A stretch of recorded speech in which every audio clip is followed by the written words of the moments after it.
자, 디모데 그 전후서 옥중서신이라고 그러죠, 그죠? 바울이 2차 투옥 때 쓴 것이다 이러는데 2차 투옥 때가 정확히 언제인지는 잘 모르죠. 사도행전 28장에 나오는 게 1차 투옥이죠. 그런데 지금 보면 분명히 이때 얘기는 아니고요. 이게 어디 있죠? 디모데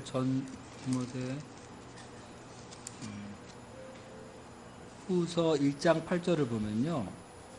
그러므로 너는 내가 우리 주를 증언한가 또 주를 위하여 갇힌 자 된 나를 부끄러워 말고 투옥이 돼 있어요 지금요.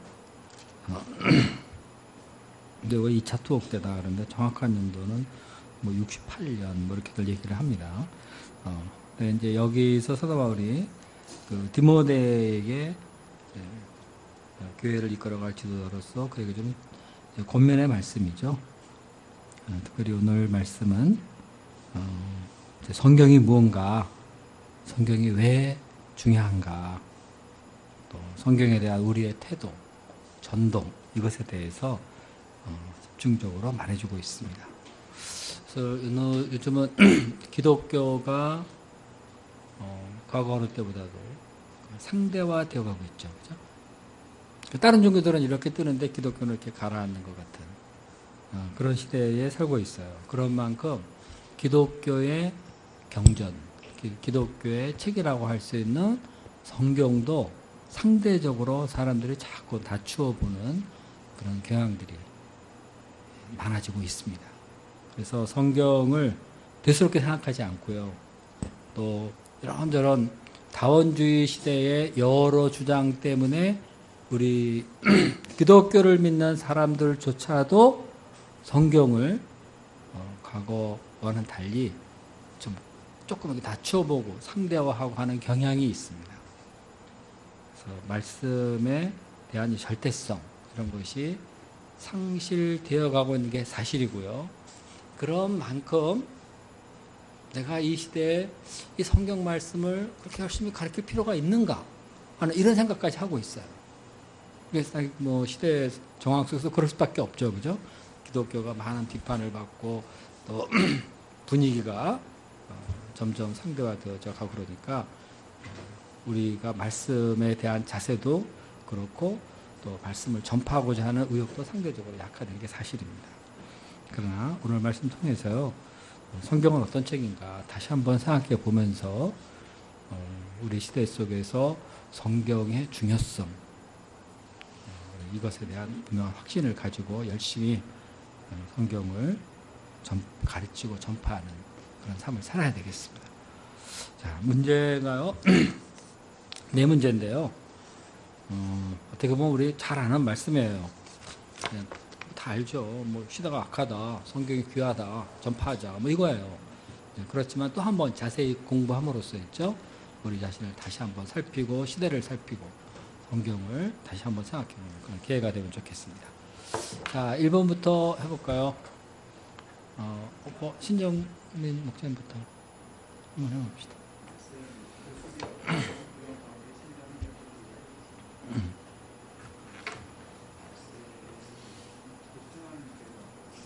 네.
음, 음, 음.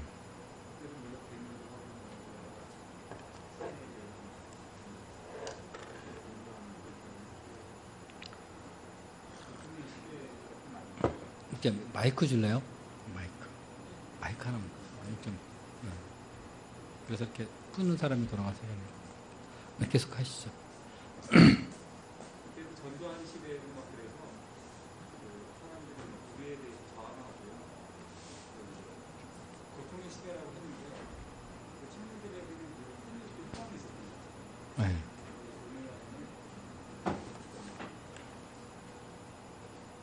자잘하고 포기하고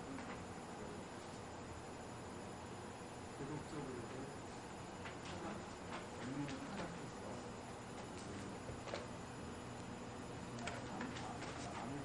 아무에게 시기 납니다.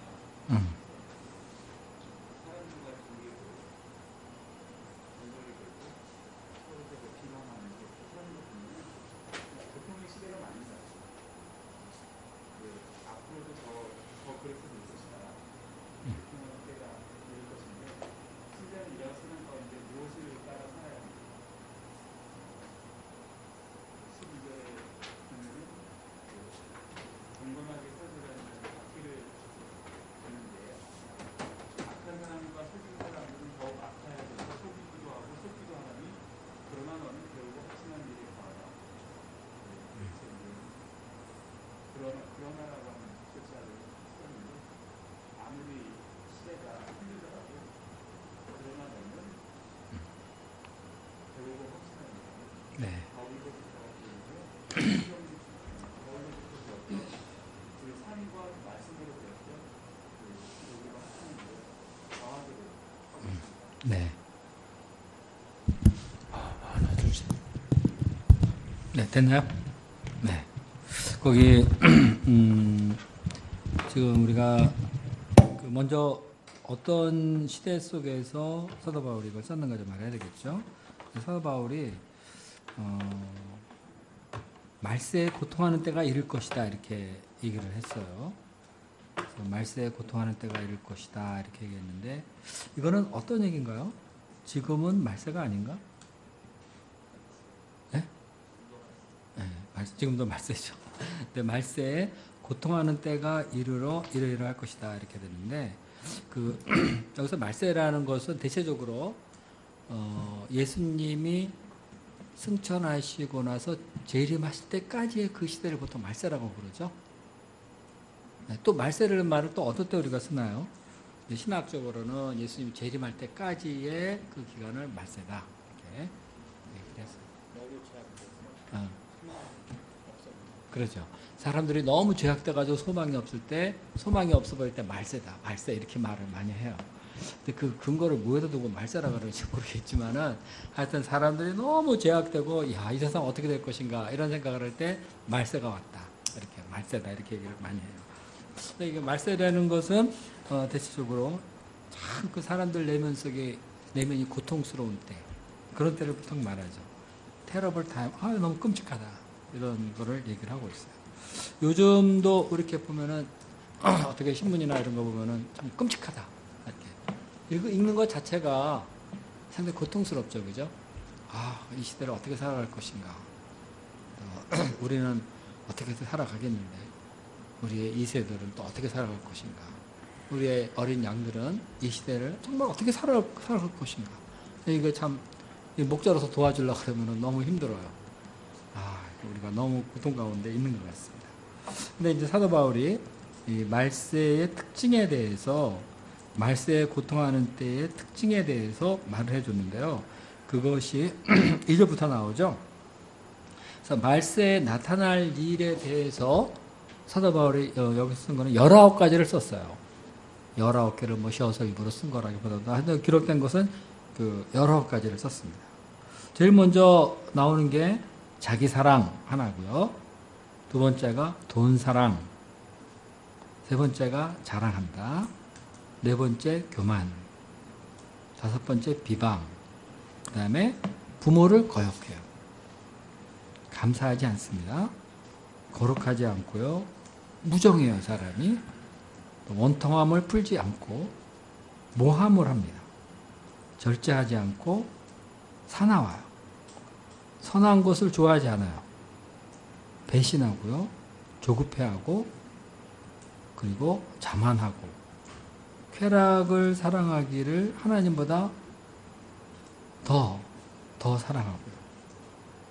그 다음에 경건의 모양은 있으나 경건의 능력을 부인한다. 이게 다시 보면 19개일 거예요. 야, 이렇게 말세의 특징에 대해서 썼는데 하여튼 여러 가지 좀 더 생각하면 더 많이 쓸 수도 있을 것 같은데 사도 바울은 여기서 19가지를 썼습니다. 자, 제일 처음에 나온 게 사도 바울이 제일 먼저 딱 그 말세에 대해서 얘기하면서 제일 처음에 나온 게 뭐냐 하면은 자기 사랑 얘기가 나왔죠. 어떻게 생각합니까? 이 자기 마지막 말세 때의 이 자기 사랑.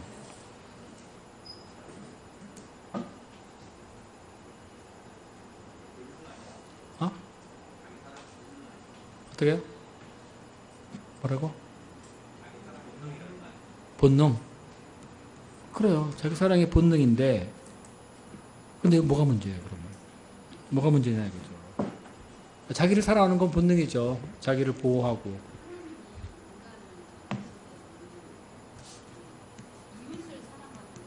네. 지으셨잖아요. 근데 말이 막혀, 마이크지. 마이크 세대가 아니라서. 근데 이제 자기를 이렇게 사랑하게 되면 거기서부터 모든 죄가 네. 나오는 것 같아요. 그렇죠. 이제, 고통, 그러니까 이제 타락이 거기서부터 이제 오지 않나. 그러니까 자기 사랑으로부터 이게 뒤에가 다 오는 것 같아요. 그렇죠. 맞아요. 그죠? 그 사도 바울이 생각한 게 이제 자기 사랑이 이게 뭐죠? 다른 말로 하면 이기주의예요. 이기적인 거. 자기 중심으로만 모든 걸 생각하고 자기 만족을 추구하는. 그러니까 다른 사람은 어떻게 되든 이거 모르겠다. 나는 이렇게 해야 되겠다고 다른 사람을 전혀 내가 나를 사랑함으로써 다른 사람이 겪는 거에 대해서 이제 고려하지 않고요. 이기적으로만 행동하는 거. 거기서부터 이제 문제가 생기는 거죠. 그죠? 네, 자기 사랑이 이기적인 데에서 시작을 하고 그 다음에 또 뭐가 나와요? 돈 사랑,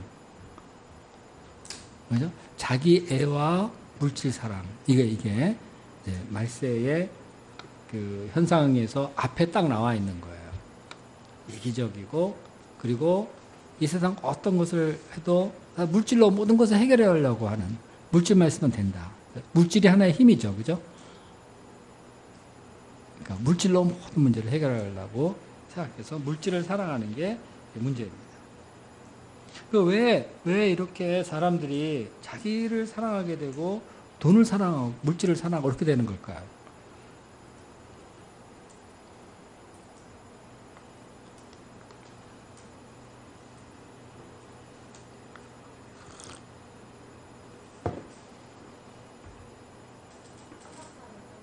선악과를 따먹어서.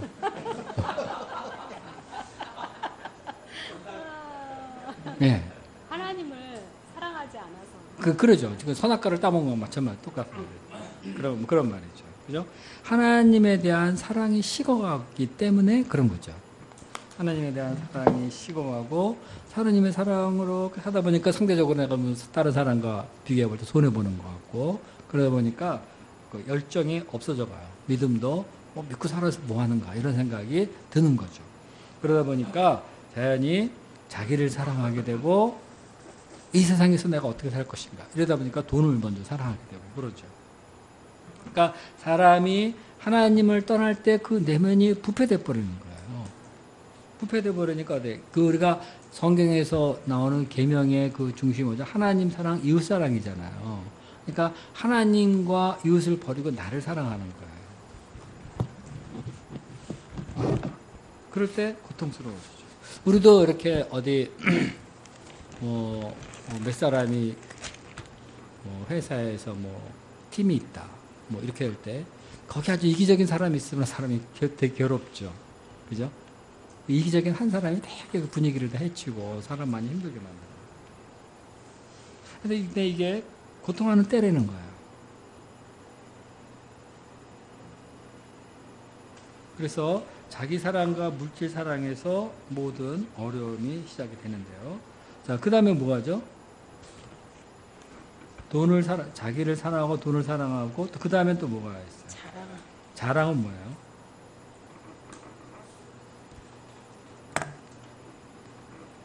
자랑은 뭐를 자랑하는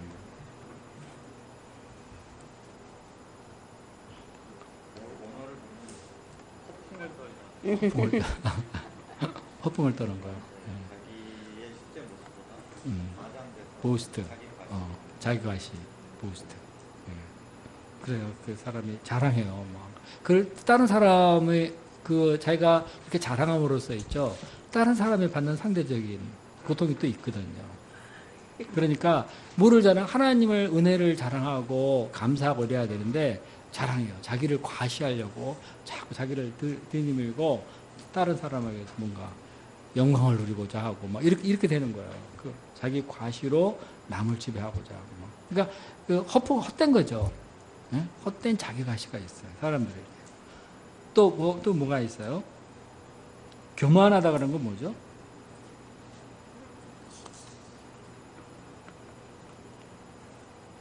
교만한 거지, 교만한 거죠.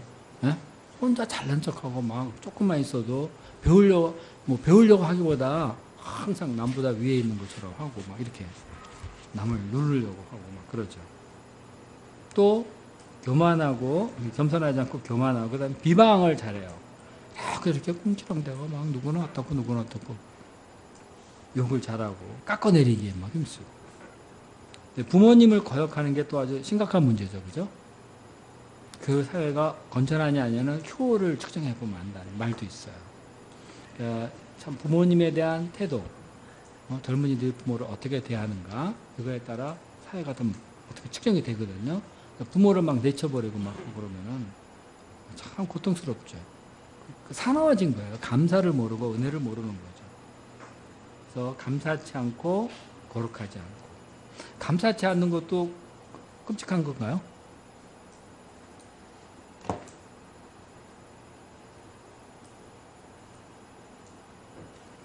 감사치 않는 거 끔찍하나요? 고통하는 때가 이런다 그러는데. 여러 가지가 다 섞어서 고통스러운 거겠지만은, 감사치 않는 게 왜 문제가 그렇게 돼요? 감사하지 않아 불평하게. 네, 불평하게 돼요. 네. 네. 감사치 않으면 불평하게 된다. 네. 그것도 말해. 은혜를 모르게 되고요. 그죠?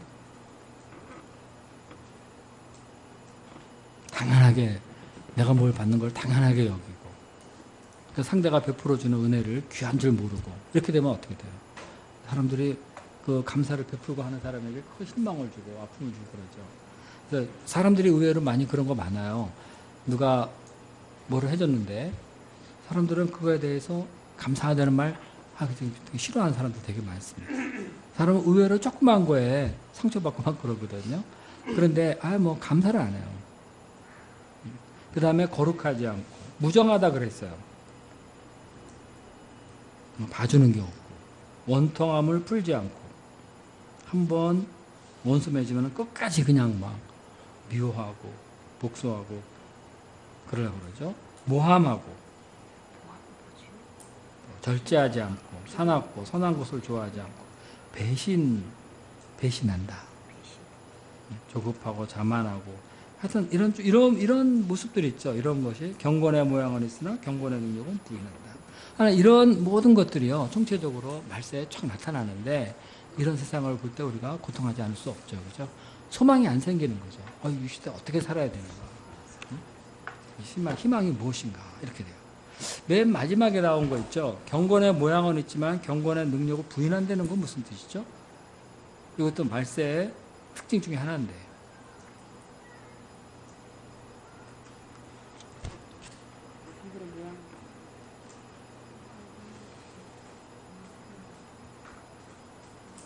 경건의 모양을 있는다. 그 능력은 부인한다.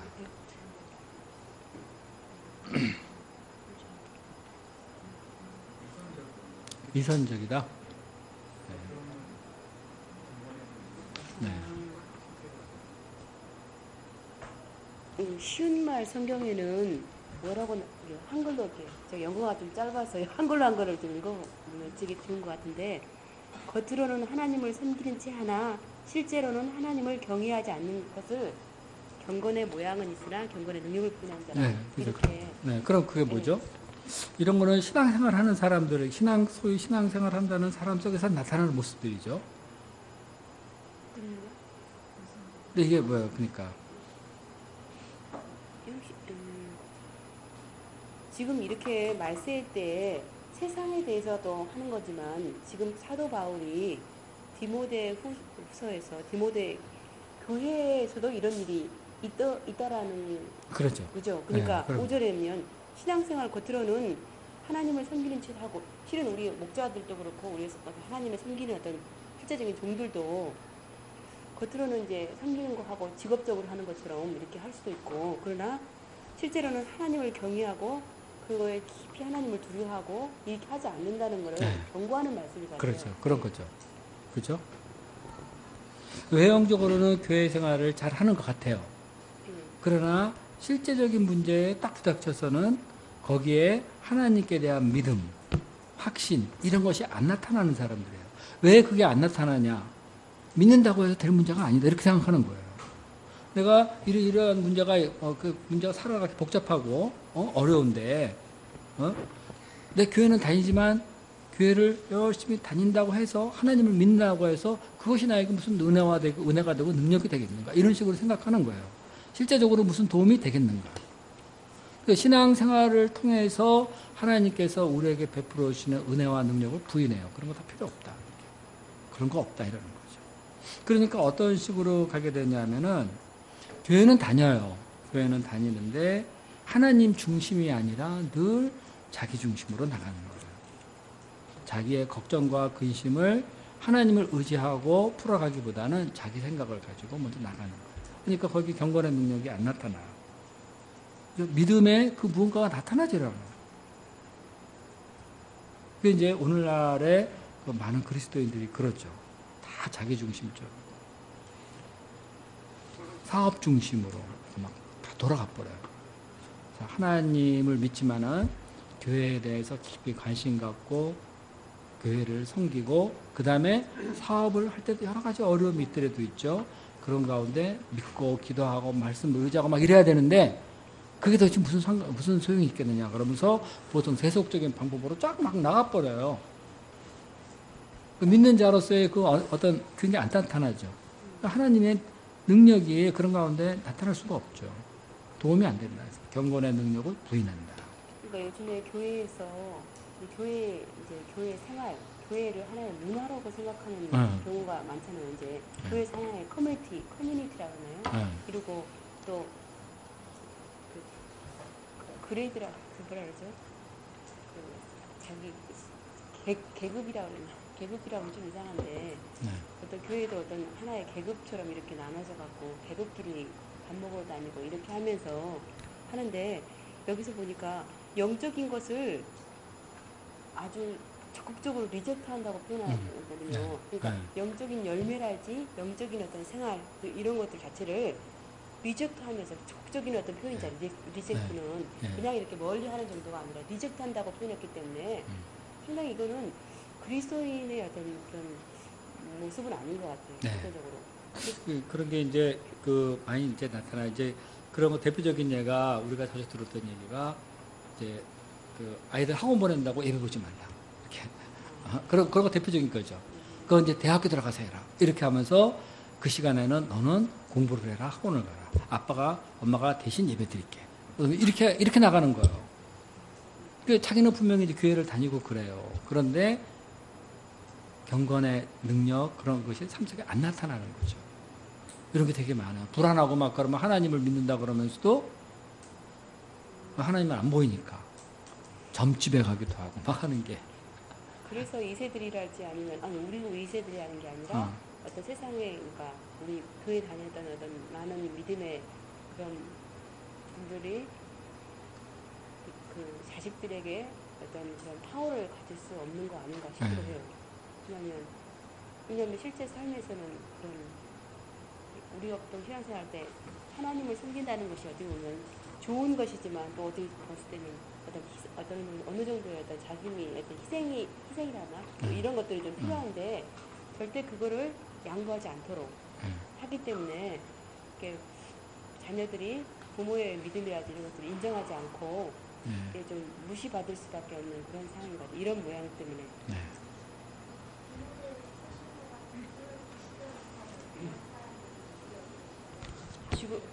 지금 아니죠. 아니 교회에는 예. 언제나 이런 사람들이 있어요.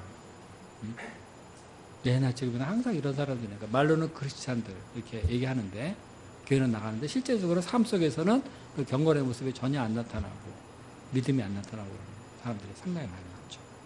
그런 사람이 있는데 이 말세의 특징 중에 그런 사람이 더 많아지는 것 같아요.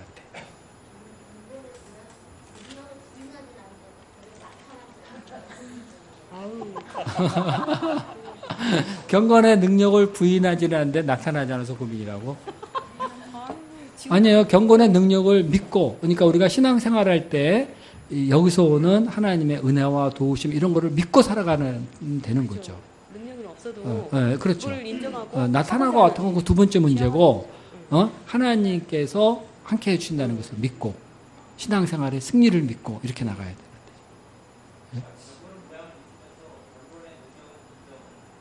그러니까 여기서 능력이 없다고 했잖아요. 사도 바울이 지금 지적하는 게 아니라 경건의 능력이라든지 경건에 이렇게 살고 있는 사람들을 리젝트하는 것이 문제라는 걸 지적하고 있는 거잖아요. 뭐라고요? 그러니까 이 여기서 그런 사람들을 부인한다.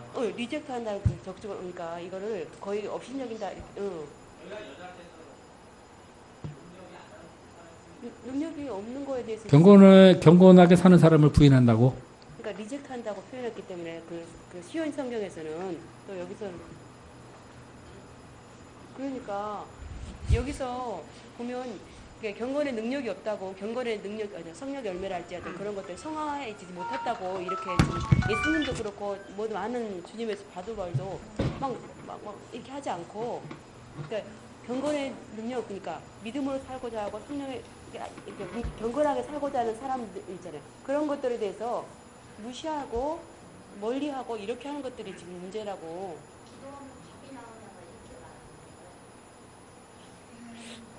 그건가? 어떤 이창 목자의 어떤 판단을 한번 해보세요. 경건의 모양은 있지만 능력을 부인하는 자는 신앙생활은 모양은 갖추지만은 실제적으로 그 믿음이 삶 속에 나타나지 않는 사람들 말하는 거 아니에요? 아니 여기 질문 그러니까 그러면서 교회를 다니고 막 이러면서도 막상 문제부터 닥쳐서는 내가 교회 다닌다고 밥이 나오나 떡이 나오나 이러가면서 세속적으로 살아가는 사람들 말하는. 그러니까 능력이 나타나지 않는데 않아도 원인이 두 가지가 있을 수 있어요. 그래. 아예 그런 건 없어. 불가능해하면서 부인하는 사람도 있고 어떤 사람은 그 능력을 나타내고 싶지만 연약해서 뭐 믿음이 부족해서 제대로 나타나지 못하는 사람도 있는데 여기서 전자가 그래서 여기서는 전자지. 여기서는 전자죠. 그런 사람들이 이 세대에 되게 많다는 거예요. 그래서 우리가 막 요즘 시대 기독교에 대한 비판을 막 하는 거 보면은 뭐 큰이들 막 장로님들 뭐 사고 치는 거 나오잖아. 그러면 참 경건이 있어야 되고 거기에 그 성경의 가르침을 따라 어떤 사람은 믿음이 나와야 되고 그러는데 그게 안 나타나고 막 엉뚱하게 막 죄가 막 튀어나오니까 그런 게 문제라는 거죠. 그죠? 어떤 경우에도 믿으면 믿는 사람답게 하나님이 나와 함께 하시를 믿고 살아가야 되는데 그거를 안 해. 타협한 거야, 세상하고. 자기의 어떤 문제를 가지고 타협하는 거예요. 그러니까 문제가 자꾸 생기죠. 이런 것들이 하여튼요, 말세의 현상이라는 거예요. 자, 이런 사람들을 우리가 만나면 어떻게 해야 되나요? 앞에 19개인데 피해 다녀? 돌아서라 그래서 돌아서라는 무슨 말이죠? 아예 끊어라. 그래, 그러니까 교제하지 말고 그들과 이해관계에 얽히지 말라는 말이에요. 멀리하다. 미련 갖지 말고 멀리하고 너는 신앙의 순수성을 지키고요 싸워라 이런 말이에요. 네? 그러니까 그런 사람 자꾸 앞에서 저도 이렇게 중에 어쩌다 친구들 만날 때 가면은 안 믿거든. 안 믿는 사람이 있거든. 그러면 말을 막 하고 그러면은 옆에서 나가 괴로워. 이거 계속 가서는 안 되겠다. 그러면서 이거 멀리 할 필요가 있다. 이런 생각을 이렇게 할 때가 되게 많아요. 그런 사람하고 관계에 자꾸 얽히게 되면요, 이 사람이 어떻게 될지 몰라요. 앞으로 위험하죠. 그러니까 이런 사람하고는 너는 믿는 사람이니까 이런 사람하고는 돌아서라. 이렇게. 교제하지 말고 이해관계에 얽히지 말라. 이런 말이에요. 그러니까 교제하지 말라, 돌아서는 게 친구 삼지 말라는 거예요. 네? 그런 사람하고 뭐 우리가 살다 보면 사업상 만나기도 하고 그럴 수 있잖아요. 그거 말고, 뭐 우리가 학생들은 어떻게 학교에서 팀플 뭐 할 적에 안 믿는 사람도 많잖아요. 그렇다고 아무것도 안 해? 그건 아니잖아요. 그죠? 그런 사람하고 가까이 친구 삼고 막 이렇게 될 때 내 신앙에 위험이 있는 거예요. 내가 영향을 받아요. 그러니까 이렇게 막 깊이 막 사귀고 그러지 않도록. 그러니까 여기서는 아예 돌아서라 이렇게 얘기하고 있어요. 그러니까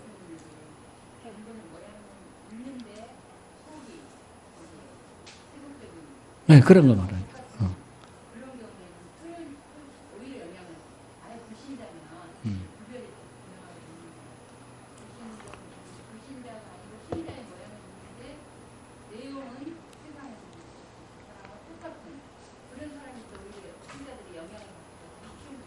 네.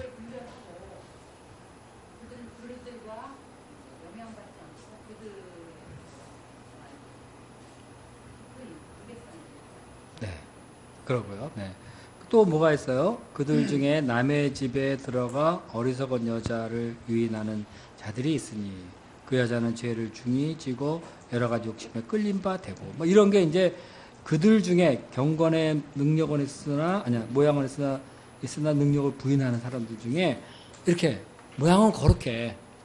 그런데 남의 집에 쓱 들어가가지고 이렇게 저렇게 별짓을 다 하는 그런 사람들이 있다는 거예요. 근데 이게 그 당시에는 보통 이게 거짓 선지자들, 거짓 교사들 이런 사람들이 그 남의 집에 들어가서 사람들을 이렇게 저렇게 유혹하고 가리키면서 유혹하고 그리고 즐기고 막 이런 거예요.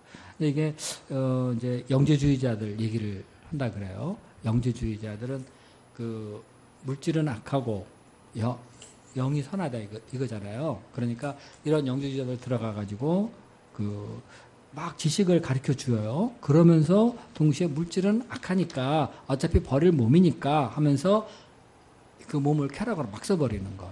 여자를 유인하고 그래서 유혹하고 죄를 지게 만들고 그러는 거죠. 그러니까 거짓 교리를 경건한 모양이 있는데 거짓 교리를 가르쳐서 정욕을 충동질하고 쾌락을 추구하고 하는 그런 이단들이죠. 이단들이 많이 그러죠. 거짓 교리를 이용해서 사람을 이렇게 쾌락을 추구하고 사람을 이용해 먹고 그런 사람들 말이에요. 그리고 또 항상 배우나 끝내 진리에 이를 수 없느니라. 그래서 항상 뭔가를 배우려고 그러는데 끝끝내 진리의 복음은 영접하려고 그러지는 않아요. 헬라 사람들 뭔가 막 열심히 배우는 지식욕은 왕성하죠. 그죠? 그러나 성경의 그 진리, 복음 진리 이거를 겸손하게 영접할 수가 없습니다. 그 얀네와 얀브레 이렇게 나오는데요. 이 사람들은 그 뭐 구약에 그 나오지 않죠. 성경에. 그죠? 이 사람들 성경에 어디에 나오냐면 여기만 나와요. 여기만 나와요. 근데 이제 이 사람들의 사도 바울이 이제 뭔가를 보고 얘기했을 거 아니에요. 근데 이제 그 초기 기독교 문헌에 요나단 탈구미라는 게 있대요. 요나단 탈구미 있는데 거기에 이렇게 얀네와 얀브레라는 사람이 나온대요. 근데 출애굽 때에 그 모세를 대적했던 애굽의 마술사들이 있었죠. 그죠? 그런 사람들을 말한다 그래요. 그래서 모세를 자기 마술로 대적하고 그러다가 결국 그것이 가짜인 것이 정체가 드러났던 사람이다. 그러니까 그들이 얀네와 얀브레다 이렇게 말해요. 이런 거짓 선생은 때가 되면 어떻게 정체가 드러나죠, 그죠? 네, 거기서 어떻게 더 나갈 수가 없어요. 얀네와 얀브레는 맨날 하던 게 그러니까 더 이상 진전이 있을 수가 없어요. 거짓되니까 그럴 수밖에 없습니다.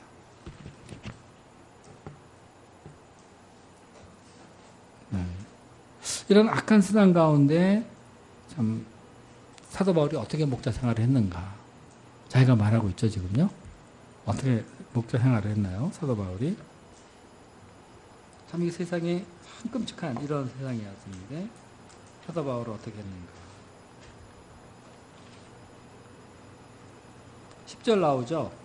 나의 교훈과 행실과 의향과 믿음과 오래 참음과 사랑과 인내와 박해를 받음과 고난과 안디옥과 이고니온과 루스드라에서 당한 일과 어떠한 박해를 받은 것을 네가 과연 보고 알았거니와 주께서 이 모든 것 가운데서 나를 건지셨느니라.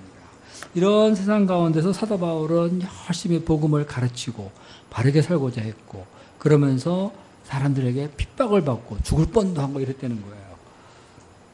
그러니까 사도 바울의 지금 그 목자 생활, 그것은 이 악한 세대를 사는 악한 세대에서 교회를 지도하는 디모데에게 좋은 본이 됐죠. 이런 세상하고 절대로 타협하지 않았어요. 복음을 전하다 쫓겨다니기도 하고, 이고니온과 루스드라에서는 복음을 전하다가 유대인들에게 돌에 맞아서 죽을 뻔하기도 하고 그랬었죠.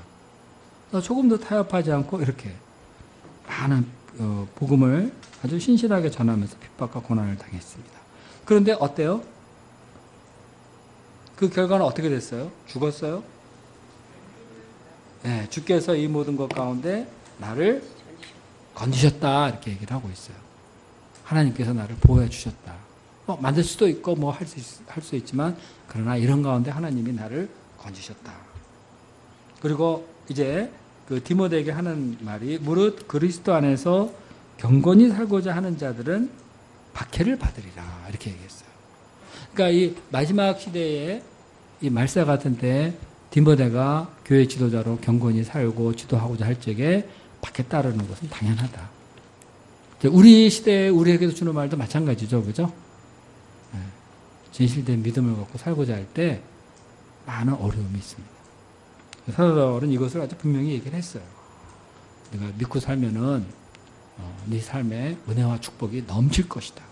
만사 형통하고 네가 믿고 하면은 교회가 부흥하고 네가 존경을 받고 막 그럴 것이다. 이런 얘기 안 했어요. 딱 이런 가운데 경건하게 살아라. 근데 박해도 있다. 이렇게 얘기를 하고 있습니다.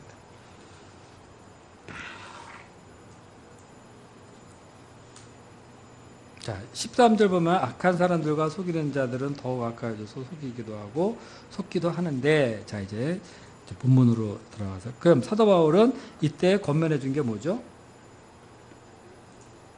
사도 바울이 디모데에게 한 말이 뭐예요?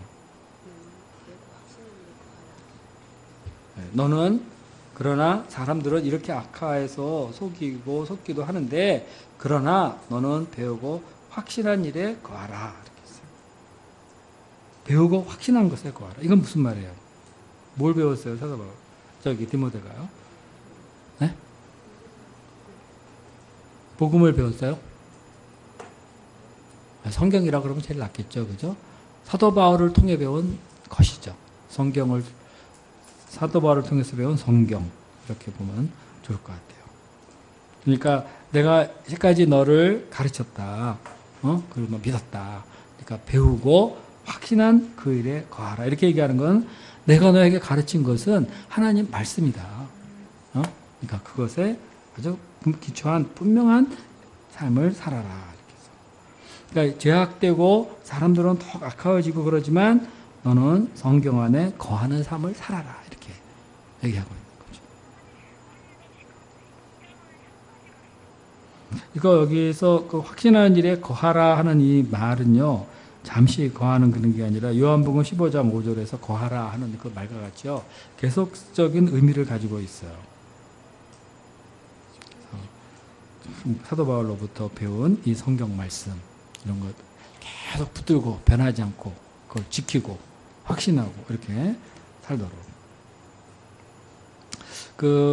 어떻게 보통 사람들은 어떤가요? 대충 이제까지 얘기했지만은 배우고 확신하는 일에 거하나요?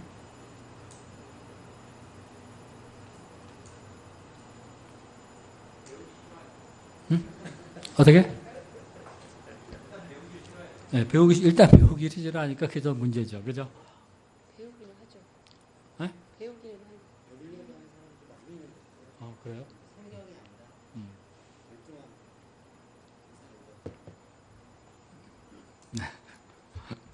여기서 배우는 건 저거죠. 성경 말하는 거죠. 그죠?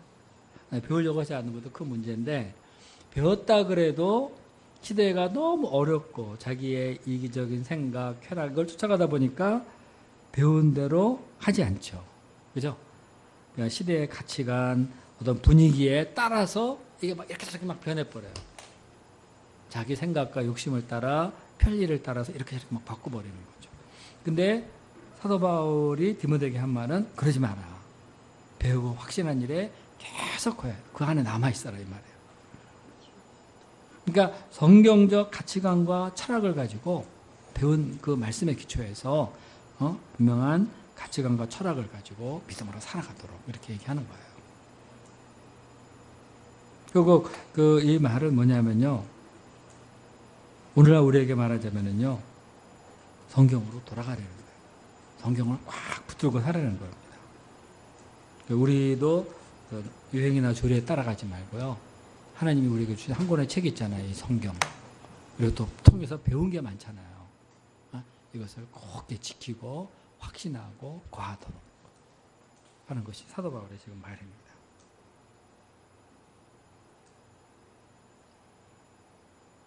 말씀에 깊이 뿌리 내리는 그런 삶을 살도록 지금 권면하고 있어요. 자, 여기까지 뭐 할 얘기 있어요? 네.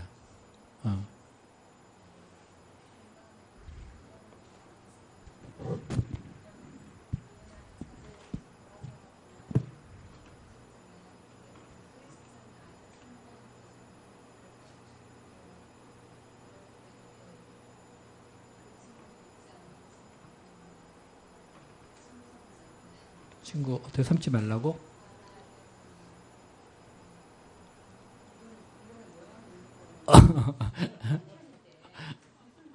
위선적인 사람들 있잖아.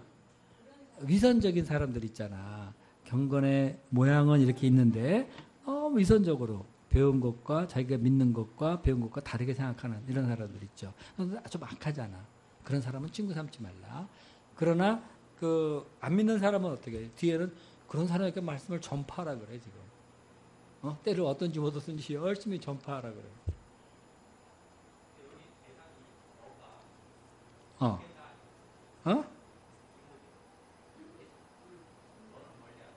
그래. 지도자 아니 평신도 아니야 그게 아니야. 아니 우리가 평신도라 그래도 아니요 그러면 안 돼. 우리 모든 그리스도인은요 어느 그룹에 가든지 있죠. 자기가 지도자로서 예수님의 제자로서요 자기 정체성을 갖고 있어야 돼요. 그래서 나랑 상관없다 이렇게 해가지고 디모데에게 준 말, 이건 목회자에게 주는 말이다. 물론 목회자들이 조심할 필요가 있죠. 이렇게 경건의 모양을 하는데 능력을 부인하는 사람들을 늘 옆에서 끼고 있으면 어떻게 돼요? 그 사람에 대한 신뢰가 안 가죠. 그죠? 어떻게 저런 사람하고 지내는가? 돌아서라가 이제 하영이 돌아서라가 이제 문제잖아요. 그러니까 이제 그런 친구에게 끊어버리고 아예 사귀지 말아야 되냐. 안 사귀는 게 좋아. 사귀면 물들어. 근데 그 경건의 모양은 있지만 능력을 부인하는 그런 위선적인 사람들 있잖아. 거짓말하고 못된 짓 많이 하고 막 그런 사람들 있잖아. 그건 친구 삼는 게 안 좋죠. 이게 필요할 땐 말을 해야지. 팀플 할 땐 같이 말해야지. 팀플 할 땐 같이 말하고. 우선 이게 뭐라 그러지? 영향을 받는 거를. 영향 받는 거. 영향을 받지 않도록 그것에 대해서는 분명하게 하라는 의미가 아니에요. 그런 의미도 있어요. 영향을 받지 말도록. 또 영향을 받지 말도록보다 좀 더 과격한데, 좀 더 분명한데, 뭘까요?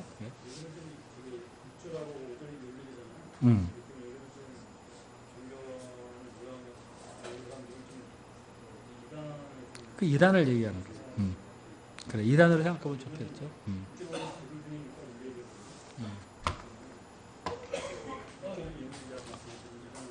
이단으로 하면 아주 분명하죠. 그래서 이단으로 분명해요. 그런데 우리 삶 속에도 그런 사람이 있어요.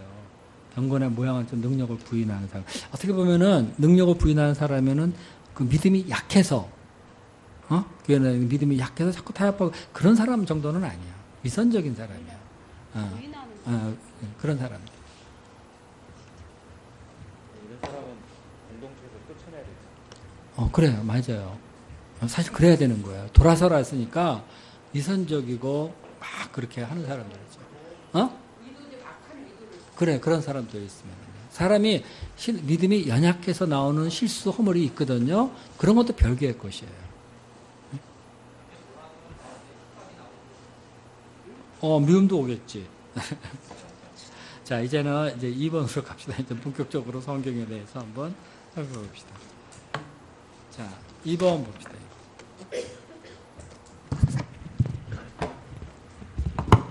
성경이 구원을 준다는 것은 말세를 살아가는 신자에게 어떤 의미가 있습니까?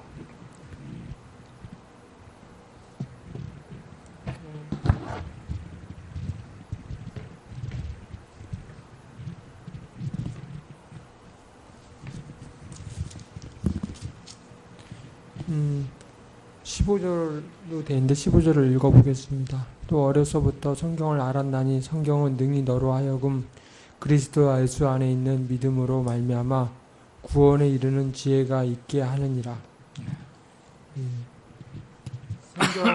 성경은 우리가 이런 시대 가운데서 어떻게 살아야 되는가 가르쳐 주는 것 같습니다.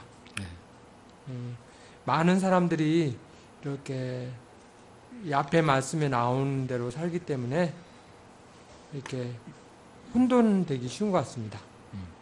그런 가운데서 성경은 우리에게 기준이 되어 주셔서 어떻게 사는 것이 하나님 앞에 사는 것이며 이 구원에 이르는가 이걸 가르쳐 주는 것 같습니다. 네, 그렇죠.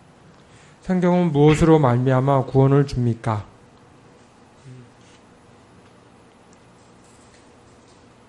바로 예수님의 십자가를 믿는 믿음을 이렇게 구원에 이른다는 것입니다. 예수님 안에 있는 믿음으로 말미암아 구원에 이르게 하는 지혜가 있는 거죠.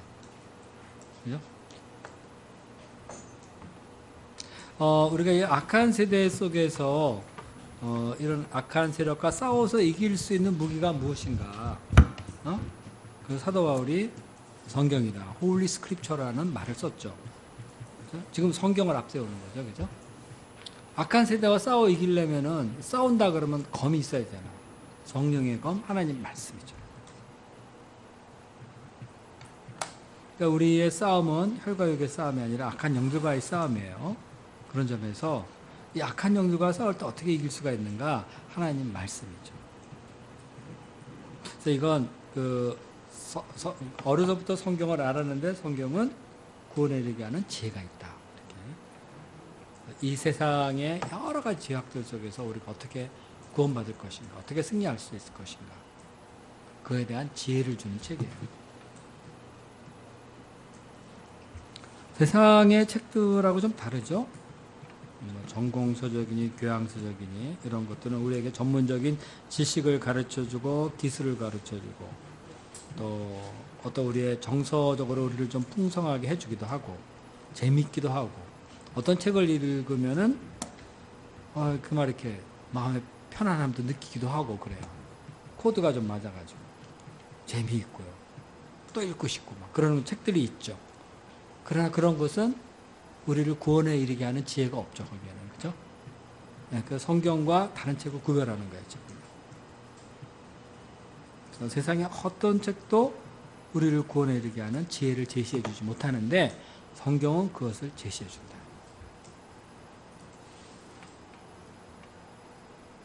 어떤 책이 가장 감동적이었는가?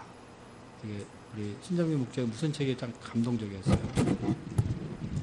어렸을 때부터 책을 좋아하는 편이라서 이제 어머님이 돌아가시기 전에 그 백과사전하고 또 칼락스 백과사전하고 그다음에 위인전집하고 세 가지를 사주셨어요. 아, 그래요? 근데 이제 그걸 계속 읽었어요. 그냥 할 거 없으니까 계속 백과사전을 읽고 그랬거든요. 그래요? 지금 백과사전. 지금 백과사전 읽더라. 그때 왜 이렇게 백과사전을 읽었던 거 모르겠어요. 하여튼 책이 그거밖에 없으니까 이제 전집으로 돼 있잖아요. 백과사전을 읽어서 이제 형님이 이제 취직하시고 난 다음에 고등학교 때는 세계문학 전집을 사주셨어요. 그래갖고 그거를 또 이제 공부는 안 하고 계속 그러면 예, 고전, 예. 이제 도움이 되죠. 예, 그 감동이 되고 이제 백과사전은 별로 감동은 안 되는데 그 고전 같은 거는 도움이 됐던 것 같아요. 이제 뭐 제이메어라든지 또 뭐 돈키호테라든지 되게 도움이 됐는데 근데 이제 어려서 이제 저는 이제 요 말씀을 공부하면서 이제 그 지난 돌아온 탕자 그 말씀에서 이제 탕자가 정신이 딱 돌아왔을 때 아버지와 하늘과 아버지께 죄를 졌다는 거 하나님에 대한 개념이 있고 죄라는 개념이 있잖아요. 그게 어렸을 때부터 탕자의 아버지가 성경을 가르쳤던 것 같아요. 그래서 이제 그 방탕하게 살 때는 기억이 안 나다가 한 어느 때가 되면은 그게 기억이 나는 것 같아요. 저도 어렸을 때 교회 다녔을 때 분위기가 이제 말씀을 안 듣는 분위기였어요. 막 그 하도 말을 안 들어갖고 어린이 예배 때 뭐 목사님이 우시더라고요. 눈물로 끝난 적이 있었어요. 그리고 이제 제비가 날라왔는데 이제 뭐 예배 드릴 때 제비가 날라왔거든요. 그래서 애들이 막 말씀 들을 때 막 제비 막 박수 치고 막 제비 날라왔다고 그때 막 목사님이 우시더라고요. 그래서 이제 말씀을 듣는 둥 마는 둥 이렇게 어디 MBF예요? 우리 교회 예, 그 중학교 때, 초등학교 때. 근데 이제 돌이켜 보면 이제 그때 그 건강한 자에게 의사가 쓸데없고 병든 자에게 쓸데 있느니라 내가 의인을 부르러 온 것이 아니고 죄인을 부르러. 요 말씀이 기억이 나더라고요.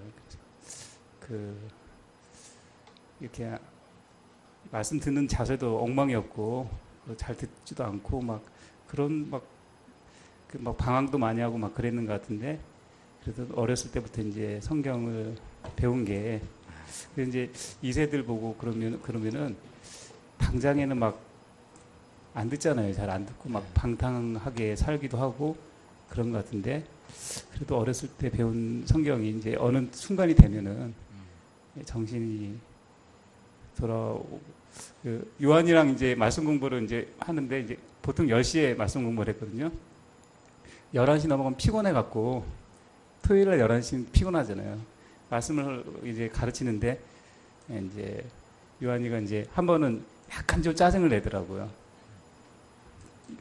말씀을 너무 이렇게 세부적으로 가르치는 게 아닌가. 난 받아들이기도 어려운데 어려운 말씀. 근데 이제 짜증을 냈는데 그 다음 주에 미안했던지 굉장히 말씀 듣는 자세가 좋아졌더라고요. 그때부터 은혜를 받기 시작하더라고요. 그래서 가기 전에 이제 사도행전 말씀 은혜가 있었다고. 그래서 11시 반에 이제 끝났거든요. 근데 졸린 가운데서 이렇게 성경 공부 한때 했던 게 이제 다 까먹는 것 같지만 또 기억이 나는 것 같아요. 그래서 그걸 믿고 하는 것 같아요. 그래서 성경을 공부하면은 사람이 구원으로 다가가죠, 그죠? 네. 성경을 공부를 막 할 때 구원으로 다가가. 내가 이렇게 믿어야 되겠구나. 구원의 음성을 듣죠. 이제 구원으로 초대하신 하나님의 음성을 듣죠, 그죠? 구원에 이르게 하는 거예요. 네, 세상에 많은 책이 있는데요. 우리에게 감동을 주고 마음의 뜨거움도 주고 그러지만 구원에 이르게 하는 기회는 없는 것 같아요.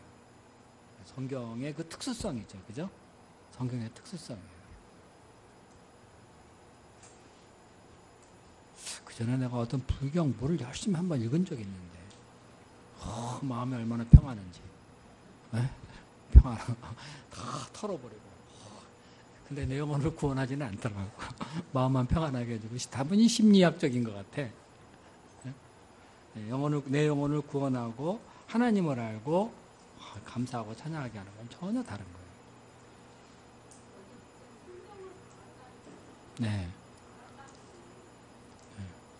배워서 알았다는 거죠. 네. 네. 깨달았다. 네. 어려서부터 듣고 배우고 깨닫고 네가 알았다. 이렇게. 그런 말로 이해하면 될 것 같아요. 아까 네가 성경을 알았나? 네가 알았다는 게 뭐야? 그런데 배워서 안 되는 말이죠. 자, 3번으로 가볼게요.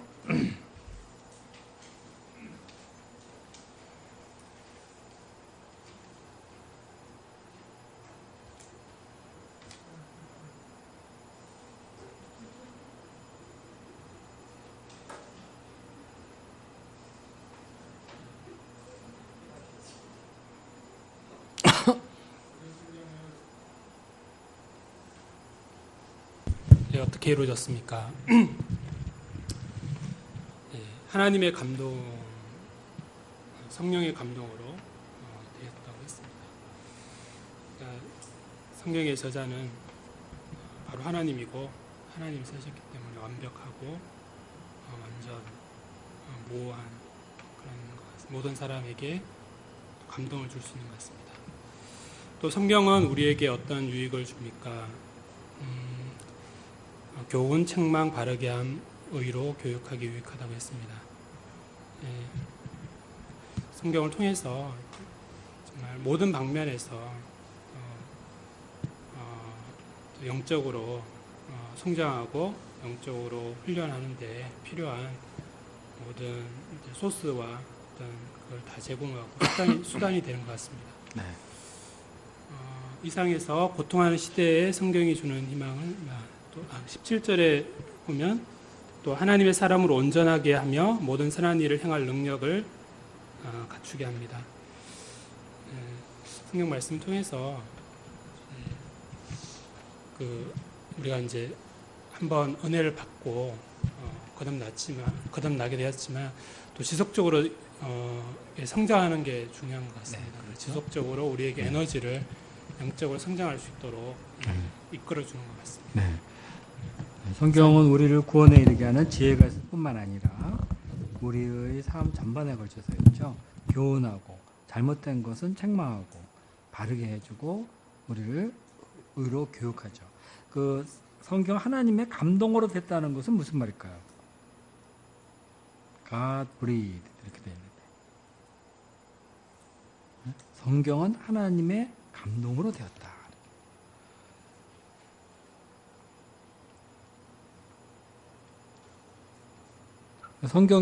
성경은 그러니까 뭐예요? 간단히 말하면 성경은 하나님의 감동에, 성령의 감동에 확 사로잡혀서 쓰여진 저자가 하나님이라는 뜻이에요. 그렇게 보면 됩니다. 성경은 단순하게 인간이 어떤 영감을 받아가지고 쓴 그런 정도의 책이 아니라, 성경에 아주 깊이 감동돼서요. 인간적인 어떤 그 죄악된 요소라든가 이런 것들 있죠. 다 제어가지고 깊이 감동되어서 쓰여진 책이다. 이렇게. 그래서 인간의 책과는 근본적으로 달라요.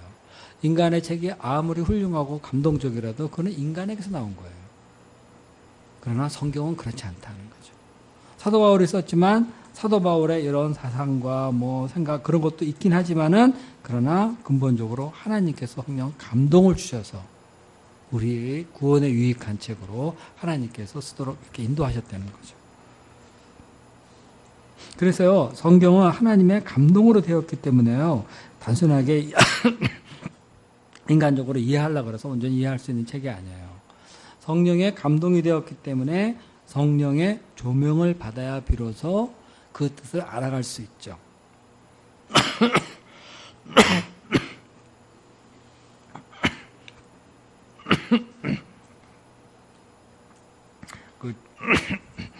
그 칼빈의 말에 의하면요, 그 사람은 아주 심한 말을 해요. 성경은 받아 쓴 책이다, 이렇게까지 해요.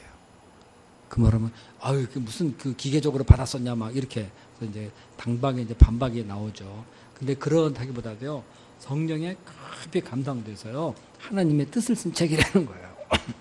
그 정도로 막 얘기를 해요. 그래서 성경에 어떤 인간적인 요소들 있죠, 없다 이런 말을 하고 있는 거예요. 그래서 우리가 이 성경이 하나님께 감동되어 쓴 책인 만큼요. 우리가 성경을 읽고 공부할 때 하나님의 비밀스러움과 접촉하게 돼요. 비밀스러운 세계로 들어가게 돼요. 하나님의 뜻을 알게 돼요. 이게 성경은 이게 되게 놀라운 거예요.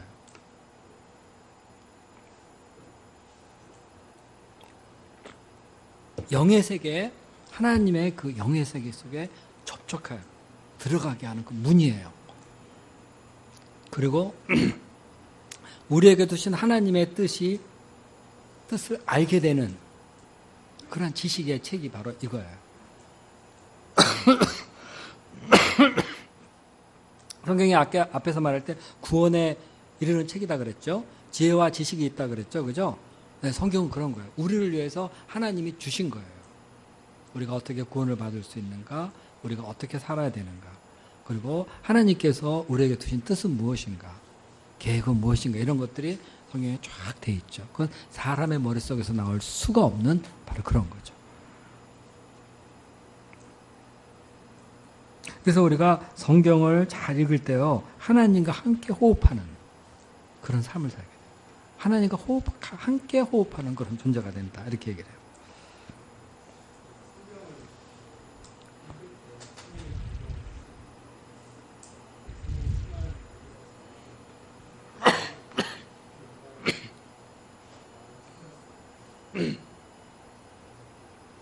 무슨 말이지? 그러니까 무슨 말이에요?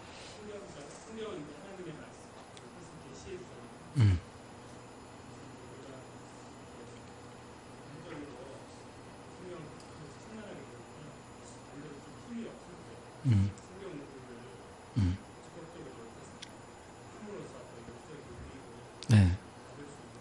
그런 거죠. 아니, 선후 관계요?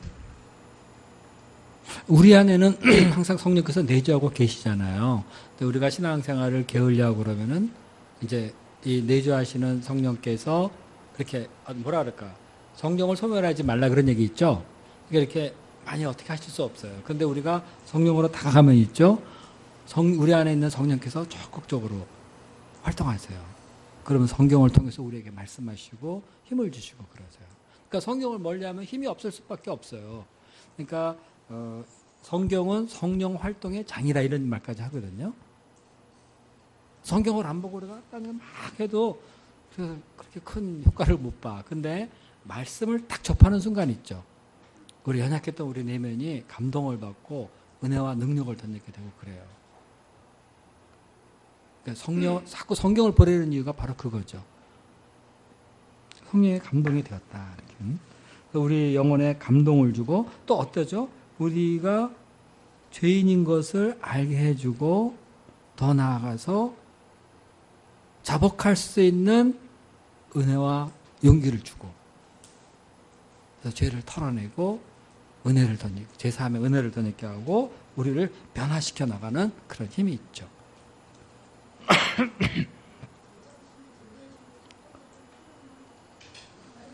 네, 무슨 말이에요? 네.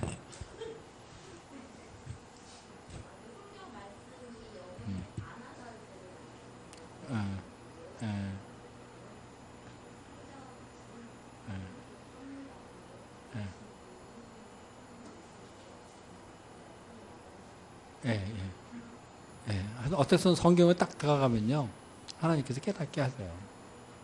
성경을 멀리하는 게 문제예요. 우리가 자꾸 읽고 공부하고 일용하나씩도 먹고 자꾸 해야 돼요. 그럼 우리가 자꾸 이 내면에 성령께서 더 뜨겁게 역사하시면서요 우리 삶이 변화되죠. 자, 성경의 역할에 대해서 있죠. 거기 이제 나오는데요. 자, 감동이 되었기 때문에 첫째 하는 일이 교훈한다 그랬어요. 가르쳐 주는 거죠. 우리가 어떻게 살아야 되는가 삶의 교훈을 많이 주죠. 교훈해줘요. 이 교훈은 어디서 오는가요? 어디서 오는 거죠? 선생님이나 책이나 이런 데서 받는 교훈이 아니라 나를 지으시고 세상을 만드신 하나님이 주시는 교훈이에요. 그래서 우리가 정말 올바른 하나님의 사람으로 살아가게 해주는 책이에요. 그 다음에 책망한다 그랬죠? 이건 뭐 죄를 깨닫게 해주죠. 하나님의 책망이기 때문에 받아들일 수 있고요. 그래서 사람들은 자꾸 이렇게 그 세상과 자꾸 비교해서 뭐 상대적인 생각을 많이 하잖아요. 네? 그런데 그런 세상 책들 뭐 이런 거 보면은 상대적인 생각을 많이 하기 때문에 내가 좀 잘못한 것 같다 그래도 별로 그렇게 책망하시는 하나님 음성을 못 들어요. 근데 성경으로 딱 돌아가잖아요. 그러면은 바로 너 잘못했다 하고 깨닫게 해주고 책망하고 그러시죠. 그리고 바르게 한다 그랬죠. 그거는 변화시킨다는 거예요. 우리를 바르게 만들어요. 그러니까 실제적인 능력이 있다는 거예요. 변화시킬 수 있는 능력이 있다. 그리고 온전하게 한다는 건 뭐죠? 선한 일을 하기에 적합한 사람으로 만든다. 하나님을 기쁘시게 하는 사람으로 만든다. 이런 얘기예요. 그래서 성경은요, 그 성경의 저자가 전부 다 45명인데요. 아주 일관된 주제, 이거를 가지고, 그 제일 중요한 건 뭐죠? 구원을 위한 책으로. 그 구원을 위해서 뭐가 필요하죠? 그리스도가 필요하잖아요. 그래서 아주 일관되게 그리스도에 관해서 얘기를 해주고 있어요. 그래서 우리가 그리스도께로 나오도록 계속 가르쳐주고 있고요. 그로 말미암아 그 믿음으로 말미암는 구원의 역사를 말해주고 있습니다. 그래서 성경 성경은 예수님에 대해서 얘기하고 있잖아요. 예수님도 인성과 신성을 갖고 계시잖아요. 네. 근데 성경도 인간 저자와 하나님 특성을 같이 갖고 있는 이게 맞는 말인가요? 예수님은 성경도 인성과 신성이 그렇게 성경을 기록하는데 하나님이 사람을 사용했죠. 근데 그런 말을 하는 건 좀 이상한데. 인성과 신성. 사도 바울의 그런 어떤 생각이 있죠. 생각이 있잖아요. 근데 그 생각을 하나님께서 사용하셨죠. 성령의 감동으로. 그렇다고 해서 인성과 신성이 같이 있다고 얘기하고는 좀 그래요. 무슨 하나님과 인간의 서로 합력해서 쓰여졌다, 성경이. 그건 잘못된 거예요. 네?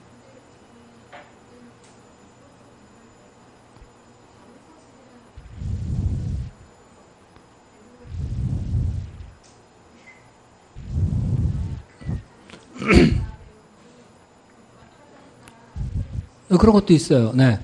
네. 네.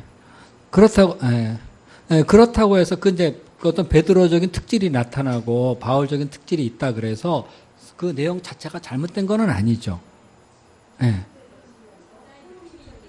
그렇죠. 그래서 이건 딱 보면은 이건 베드로가 쓴 게 맞네 이렇게 보는 거 보면은 베드로적인 거에 있어요. 어떤 거 보면 이거는 바울이네 바울 이렇게 저자 누군지 몰라도 그건 알 수 있어요. 그 사람의 캐릭터 특징 이런 게 나타나요. 그럼에도 불구하고 그건 하나님의 말씀이라는 거예요. 그 사람을 사용하신 거예요. 그렇다는 얘기죠. 근데 그거를 인성과 신성이 같이 있다 이렇게 얘기하는 건 좀 이상하고 이중저자도 잘못된 말이에요. 네, 그렇게 말하면 안 돼요. 네? 네. 성경은 오직 하나님의 말씀인 거예요. 사람을 도구로 사용하셨을 뿐이다 이렇게 얘기를 해야 돼요.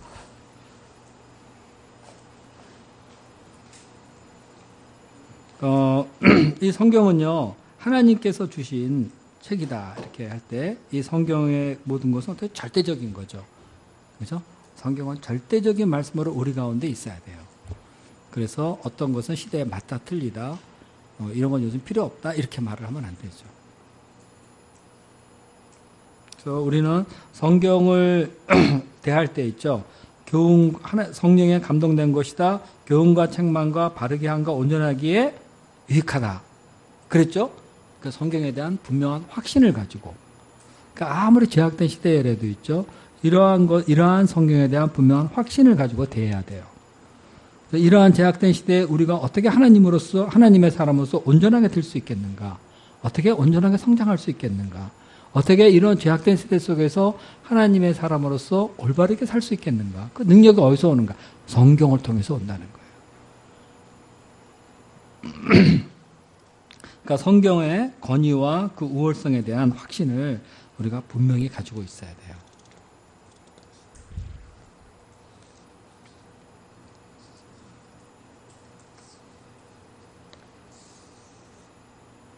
자, 3번이 다 끝났는데 성경에 대해서 좀 성경론은 되게 어려운 부분 중에 하나인데요. 너무 복잡하게 하면 한도 없고 이렇게 여기 딱 나온 대로 우리가 믿고 그렇게 하면 될 것 같습니다. 자, 그러면 4번 볼까요? 4번 마지막입니다.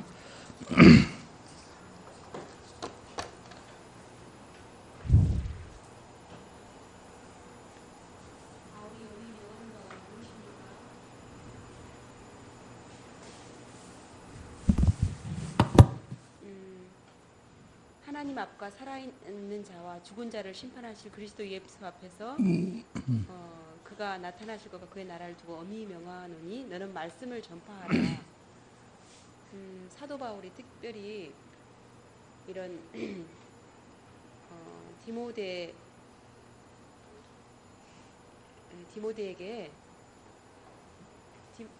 디모데에게 주는 말씀인데 디모데는 교회의 지도자이면서도 말씀을 가르치는 사람이었고 또 그 시대에 네로 박해 마지막 때 상당히 외적으로도 힘든 그런 때에 이런 거에 흔들리지 말고 너는 말씀을 전파하라 분명하게 심플하게 이렇게 메시지를 전하고 있습니다. 네. 말씀을 전파하는 자의 자세가 무엇입니까? 먼저는 범사에 때를 어떤지 뭐든지 항상 힘쓰라. 범사에 오래 참음과 가르침으로 경책하며 경계하며 고나라고 말하고 있습니다. 네. 자기 사욕과 허탄한 이야기를 따르는 세상에서 신자의 삶을 어떻게 달라야 합니까? 이제 때가 이르리니 사람이 바른 교훈을 받지 아니하며 귀가 가려워서 자기의 사욕을 따르는 스승을 많이 두고 또 그 귀를 진리에서 이렇게 허탄한 이야기를 따르는데 그러나 너는 모든 일에 신중하여 고난을 받으며 전도자의 일을 하며 내 직무를 다하라. 이렇게 막 거짓 교사들도 많고 또 실제적으로 그 말씀을 받는 사람들이랄지 또 이렇게 전도했을 때 바른 교훈을 받지 않고 자꾸 자기 귀에 캔디처럼 말하는 사람을 캔디처럼 이렇게 달게 말하는 사람만 하고 또 자기 사욕을 따르고자 스승을 많이 두는데 너는 모든 일에 신중하여 고난을 받아 전도자의 길을 가며 직무를 다하도록 너 일을 잘하도록 네가 전도자요 또 목자요 성경 스승으로서 그 직무를 이렇게 포인트를 이렇게 흐리지 말고 하도록 이렇게 가르치고 있습니다. 네. 거기 그 4장 1절부터 5절에 그 핵심다는 단어가 너는 말씀을 전파하라죠. 그죠? 너는 말씀을 전파하라. 그래서 복음 전파의 중요성 이거를 얘기하거든요. 그래서 그 분명하게 사도 바울이 너는 말씀을 전파하라 이렇게 아주 엄한 명령을 하는데 그때 어떻게 했느냐면 1절 보면요. 하나님과 그리스도 앞에서 지금 영어로 보면요. In the presence of God and of the Christ Jesus 이렇게 돼 있어요. 그러니까 내가 하나님 앞에서 그러니까 in the presence of God 하나님 존전에서 이런 말도 돼요. 하나님이 지금 여기 딱 계시다. 내가 그 하나님 존전에서 내가 너한테 명한다 이렇게 얘기하고 있어요. 그러니까 하나님 존전에서 그리스도의 존전에서 내가 너한테 말한다. 그러니까 내가 하나님과 예수 그리스도의 대리자로서 내가 너한테 말을 한다. 이런 말하고 똑같은 거예요. 근데 이 예수님은 누구냐? 산 자와 죽은 자를 심판하실 그 분이시다. 이분 앞에서 내가 너한테 분명히 말을 한다. 이렇게 되고 또 하나는 뭐냐면요. In view of his appearing and his kingdom이에요. 주께서 곧 나타나시고 재림하시고 그리고 그의 나라가 이루어질 텐데 그것을 이렇게 보면서 그것을 보면서 내가 너한테 지금 얘기를 하고 있다. 그죠? 예수 모시고 계시다 지금. 그리고 하나님 나라가 이루어질 것이다. 이렇게 하면 그것을 생각하면서 내가 너한테 말을 한다. 이렇게 얘기하는 거예요.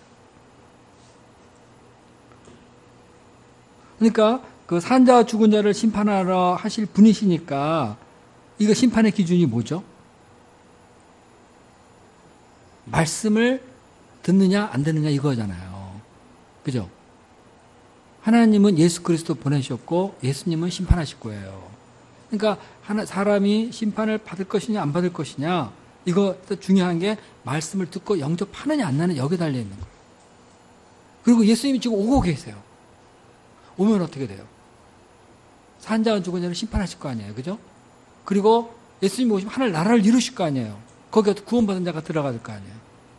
그러니까 내가 이 두 가지를 앞에다 놓고 너에게 말을 하는데 너는 말씀을 전파해라. 지금 이런 상황에 있다는 거죠. 하나님 앞에다 예수 그리스도 앞에서 그리고 다가올 세상을 두고 말하는 너는 말씀을 전파해라. 자, 때를 얻든지 못 얻든지 항상 힘쓰라. 그러니까 이걸 보면은 그 사도 바울이 내가 그리스도 앞에서 하나님과 그리스도 앞에서 오신과 그의 나라 앞에서 이렇게 얘기하는 거 보면 상당히 긴박성 속에서 우리 되게 좀 긴박한 가운데 있다. 그리고 하나님과 예수 그리스도 앞에서 얘기한다니까 이거 말씀 전파가 절대적인 거예요. 절대적이고 말씀 전파는 긴박한 거고요. 그리고 때를 얻든지 못 얻든지 전파하라 그러니까 이거는 선택사항이 아니라 어느 때라도 반드시 해야 되는 그런 일이에요. 그러니까 말씀 전파를 절대적인 자세로 감당하도록. 그러니까 우리가 말씀 전파에 대한 절대 사명의식을 가져야 된다. 자, 앞에서 얘기한 그 하나님 말씀이라는 게 구원에 이르게 하는 지혜가 있는 거고 우리를 옳고 바르게 인도해 주는 거 아니에요. 그죠? 네? 이 죄악된 시대 속에서 사람을 어떻게 구원에 이르게 할 것이고 어떻게 이 죄악된 세상과 싸워서 이기고 바르게 살게 할 것인가? 무엇으로 할 것인가? 이거를 어떻게 할 것인가? 장안의 유명한 인문학 강사를 데려다 강의를 할 것인가? 그거 아니라는 거예요. 하나님 말씀을 전하라. 말씀을 전파해야 된다. 그래야 된다. 여기 그 in season, out of season 그렇게 얘기했잖아요.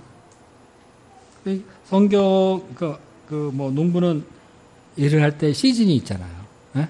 뿌릴 때가 있고 거둘 때 있고 좀 쉴 때가 있고 막 그런데 그러지 않다. 말씀 전파에는 계절이 없다.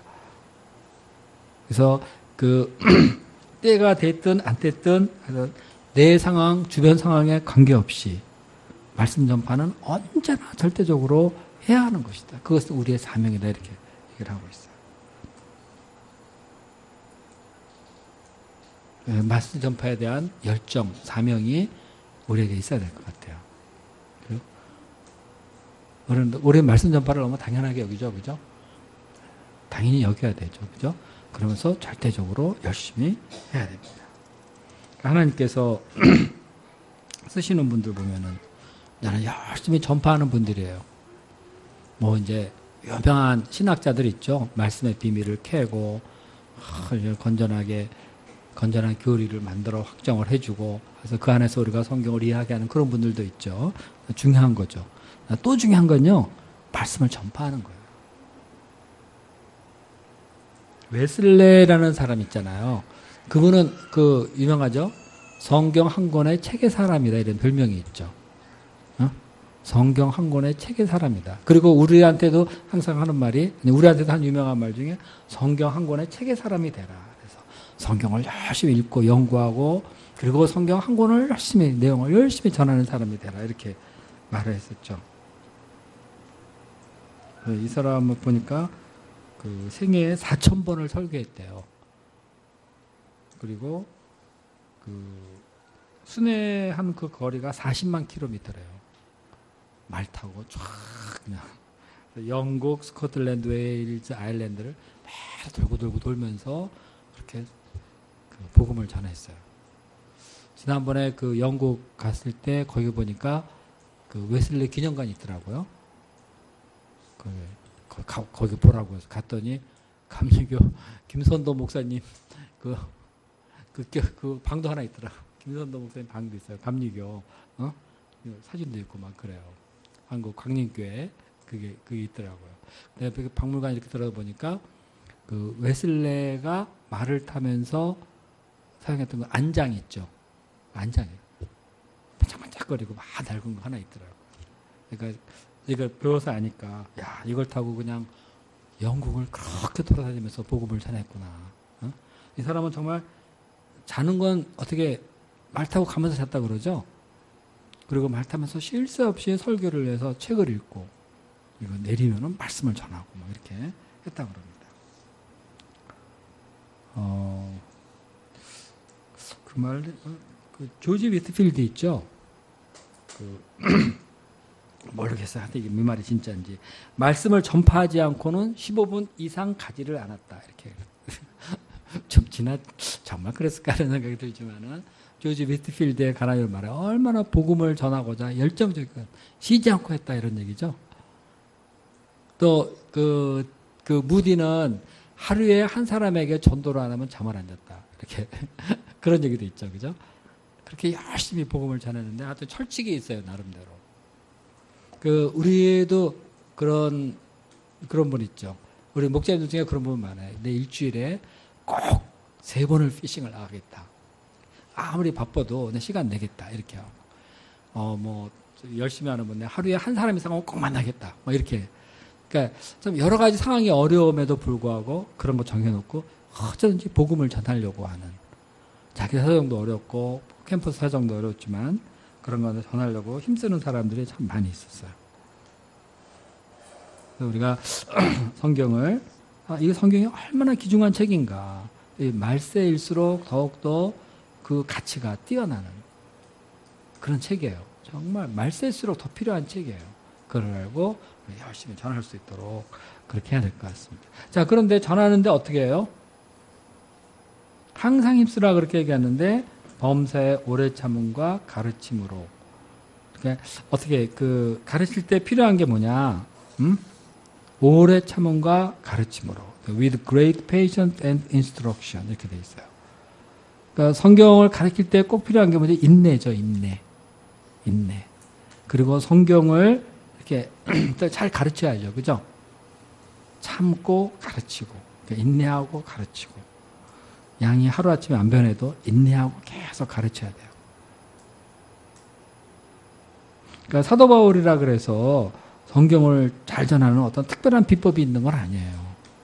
사도 바울은 인내하고 계속해서 말씀을 가르친 거예요. 우리가 사도행전 보면 알죠, 그죠? 회당에 들어가서 계속 얼마 동안 계속 가르친 거예요.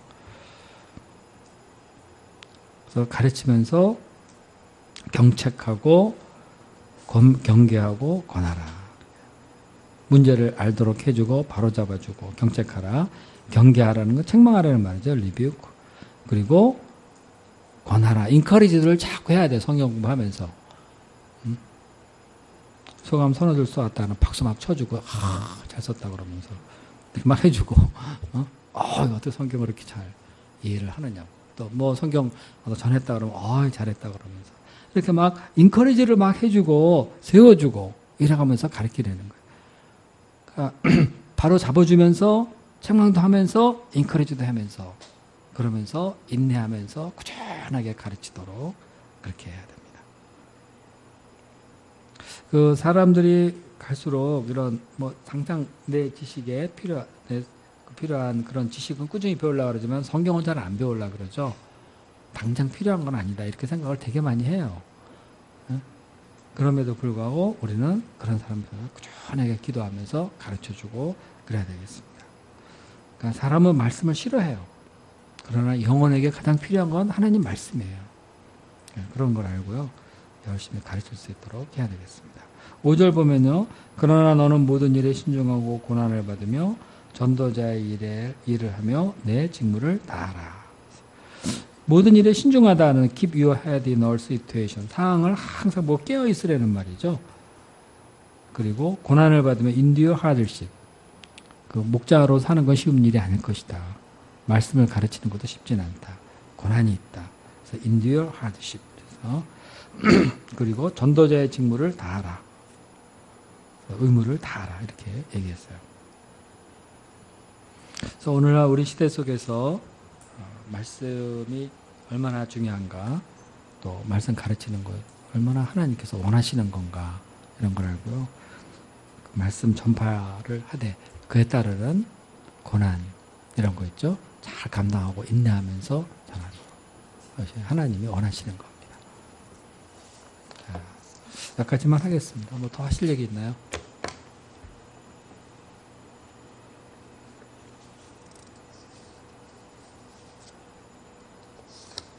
수요일 날 전체적으로 수양의 마지막 점검하는 기도 모임 갖겠습니다.